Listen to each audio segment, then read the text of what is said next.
Dan Parker, I'm a sound designer. This has been the biggest lesson for me for sound design as far as mixing is concerned. I have 14 wireless microphones. My board has 32 channels on it, and every single channel is live sound. So it's been very difficult for me to have to balance an orchestra and a whole ensemble and then sound effects and other things too. So it's been a good lesson for me. It's been a good experience for me as well. I had a lot of help from one of our union sound guys, Andrew Douglas. He loaned us 8 wireless microphones. We have 6 at the Wilson Center. So when I found out that we needed 14, I basically had a heart attack. But so he came through big time on that. He loaned them to us, didn't charge us rental or anything on that. It was really cool. And, it's a pretty expensive rental, so for us to be able to break even on that was really cool. Yeah, Johnny Pettigrew gave me the opportunity to do this, and this is probably my last show here at FSCJ as far as sound designing for the musicals and stuff. And it's my 3rd sound design here. I've done a few professionally as well, so this is a good experience for me. It was a really good show to do. Get me later. No, just do honk. Do honk. Just like no. Or just go honk. Just some weak. Honk! Honk! Honk!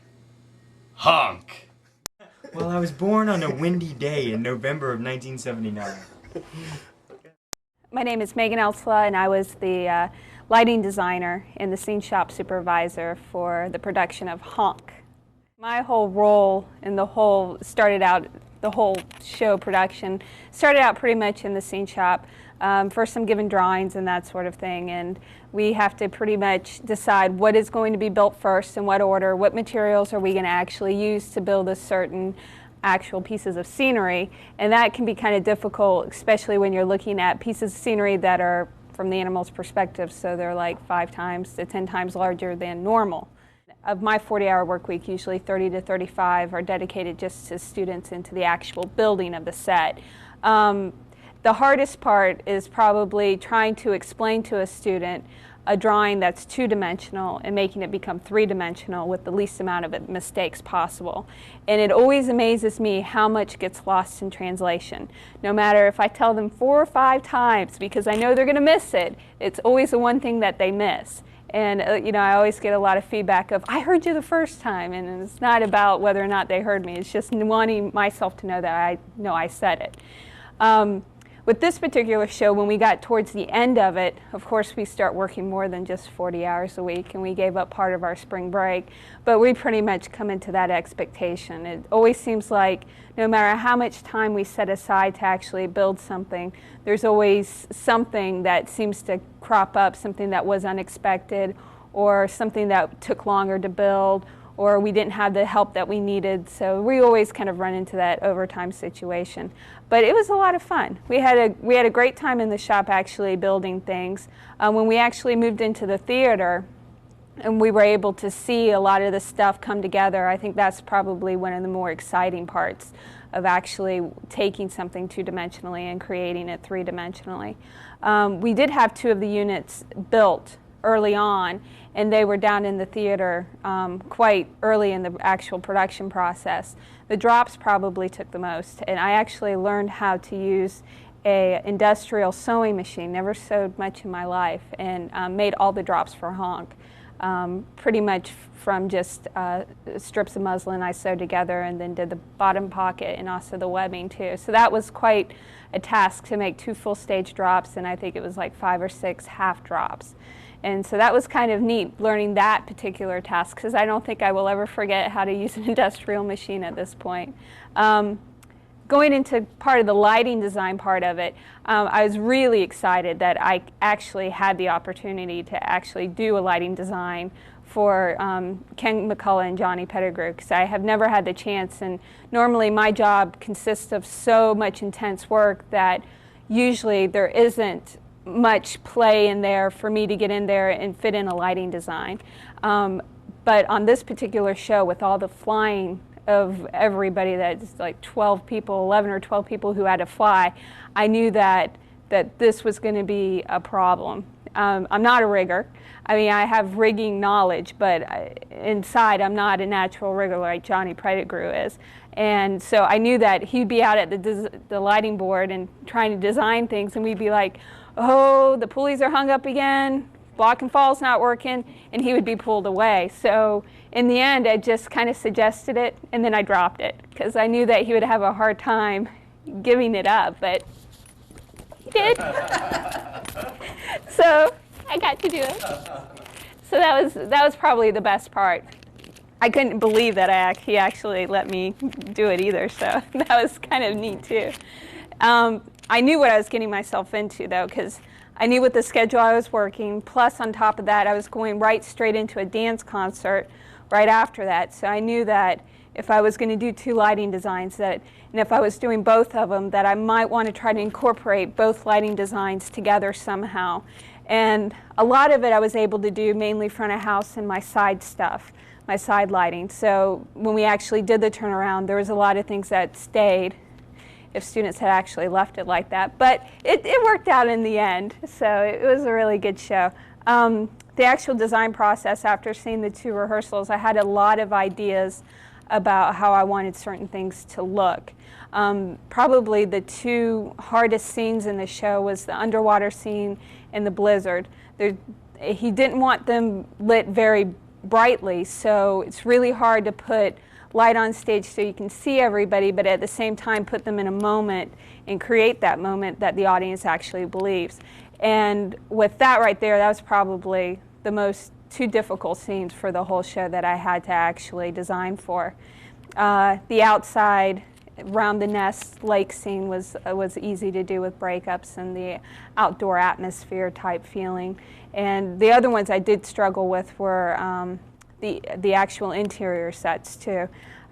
They were hard to light in the sense that I really never got a chance to see them visually before I actually did the design. And so when you're trying to design something just by looking at it on paper, it's really hard to see all the other problems that come into play. One of them also being the false proscenium and the actual scroll work too. But in the end, it all worked out, and it was a great show. And you know, besides all the struggles, there's a lot of things that I also learned lighting-wise that I was amazed by. You know, I learned how to use an effects wheel, and we actually used a bubble machine for the snow. And there's a lot of, you know, different things that I took chances on and try to do things a little differently than what I normally do to try to have a little bit more fun. And I think in the end that it worked. To Johnny Pettigrew and Ken McCulough for giving me the opportunity and the chance to actually do a lighting design for FSCJ. Thank you. My name is Johnny Pettigrew, and I was the scenic designer and technical director on the show. Now, my experience on this one, as I have to be honest, when Ken approached me and said this was what we were going to do, my knee-jerk reaction was, Ken, you're crazy. And I'd seen a production, and I didn't like it. I saw a less than quality production, and I didn't see the substance in the show initially. So my thanks initially goes to Ken for saying it was just a bad production, and this one, and we can do much better. So once I got into the design, and once I got working on the show with Ken, and the communication and the process that he and I go through together, I started feeling much better about it, got very excited in the end. And we approached it, and in the end I loved it. You know, the whole process and getting there, because it got me out of the box. It's a very different show than he and I have done forever. You know, everything else we've done has been either heavy, serious, straight, box set, you know, something more traditional theater. This forced me to think in a different way. It allowed us to do a more stylized show than we've done in the past. And so I think my design was better because of that, because it allowed me a little more freedom than some things have done.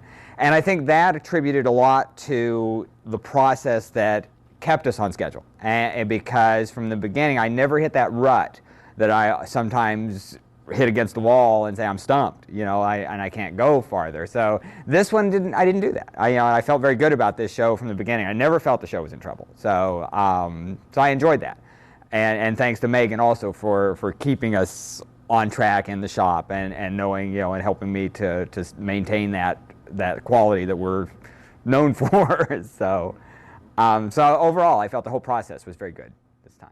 The way I approach a design from the beginning is Ken and I have initial conversations. We talk about the show. This is one that at one point Ken tried to get me to change directions, thinking that I was going in a way that was too much, too big, because I wanted to approach it from the animal's perspective, that the scale of the show was proportional to the people being animals. And consequently, everything had to be built. You couldn't go to Walmart and find the furniture or the props or something because the scale of that particular item wasn't going to be right. So with that in mind and knowing our limited resources in terms of help and time and everything else, there was a period in which Ken thought maybe we should go back and do it more straightforward, traditional, and let everything work on an equal, a normal scale. And I felt I was too far into it at that point to do that. So I told him it couldn't be done. I said, we need to go forth. You know, let's just go with it. Everything's going to be fine. And we did, and in the end, I feel that that was the right decision. And I think that the show was very fun from a visual perspective because of that. It's a very technical show, a lot more technical show than we ever imagined it was going to be when we first started. All the flying of people and the frogs, but it became fun in the end, and everything I think worked. I was very pleased in the end. The person that I have to credit most for getting the show where it was in the end is Megan. There came a time also when she approached me. Originally, I was to do set and lights. In a conversation that Megan and I had, she made the suggestion that the show was too technical for me to do both, and wouldn't it be a better decision to let her light the show? Best decision we ever made on a show, really was, because it took a major burden off of me, allowed her to focus in an area that we really needed, and let me concentrate on the scenic elements and the technical rigging elements and the special effects things that kept us both in a better focus and allowed the show to get to where it was. So those two things are I think, the best thing that happened on the show. Ken McCulough, director of Honk. It wasn't easy.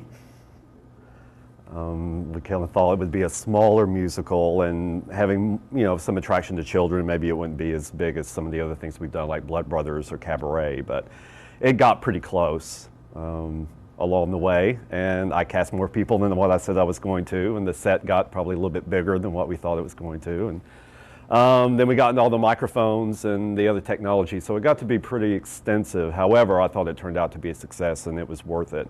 And compared to some of the other shows that we've done, actually this was a little bit more together, I think more cohesive, more on schedule. We got maybe a little bit earlier start on it.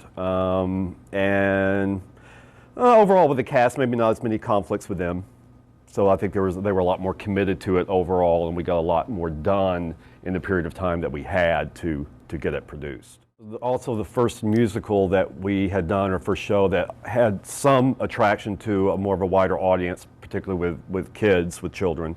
And that was fun to do because this appeals to adults as well as to kids, and it was nice to have that wide cross-section of the audience every night. I mean, people up in their 80s loved it, and kids 7 years old loved it for different reasons.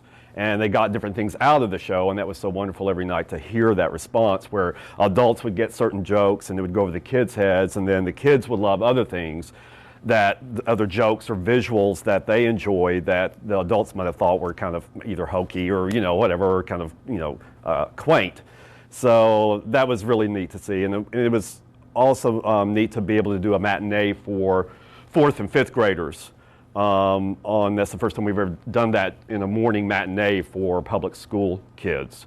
And I was really surprised by that because it's a 2.5-hour show, and they were pretty much with it for 2.5 hours. There was very little talking. They were really listening, and so I knew something was going on with the show to keep 500 4th and 5th graders quiet for 2.5 hours. And then later on, I heard that at the school, they talked about a lot of issues that were in it that I didn't think they were going to pick up on, like issues like abortion and things like adoption and things like, listening to your mom and not going off with strangers and all the pros and cons of that and the dangers of all of those issues. On top of the obvious issues that are in the play of diversity and tolerance and acceptance, they picked up on a lot of other things that really surprised me. And it got a lot of debate going, I think, within the classrooms about those issues, and so I was really pleased to hear that, and I'm really glad that we did it. Well, that's one thing I kept hearing a lot about the show, was the casting was so perfect and the casting was, impeccable and all of that. And I said, well, I don't, that they walk in the door and that's the right group of people. Yeah, I have to use my own intuition about if I think they can do the parts and who can dance better, who can sing better, who can act better, and trying to juggle all of that up in an academic theater situation. But really, if that right group walks in and I have the right talents for the right roles, especially for that many, then that's pretty much done for me. And it's true that the old adage about 80% of your success as a director is good casting. And I think in this instance it was true that I had a really good cast, and 80% probably the success of the performance of that show was in the casting and how they fit those parts. So I was pleased with that. And it's always a long, grueling process to audition for a musical, because you have to do the acting and the singing and the dancing and do it in 2 or 3 days and get it done. But I think it was worth it and it paid off. One thing that always appeals to me in the show is that is the story. And it has to be a story and a style that I'm interested in that will keep me engaged. And as a director, sometimes you don't always have that luxury. Sometimes you're handed a show that you need to do professionally for the connections or the money. Sometimes in academic theater, you're doing a show because you know they need that type of show for their educational experience, but it may not be anything I am artistically or personally attracted to, but I need to do it for the job and for the students. And in this case, I think the music and the story, and because it was new and everything, spoke to me in a very personal way that kept me engaged with it in spite of sometimes difficulties and the sheer scale of trying to do a musical. It kept me engaged and it kept me driven to make it a good product because I was so engaged with the story, and I thought the story had a lot to say. I thought the music had a lot to say. I thought that this local audience would really get something out of it, something positive in this day and age, and what the country's going through, that it would be a positive uplift to go see something like this and teach them something at the same time. And the cast really bonded on this too because of the issues in the story, and I think because they had to work so hard in getting it done.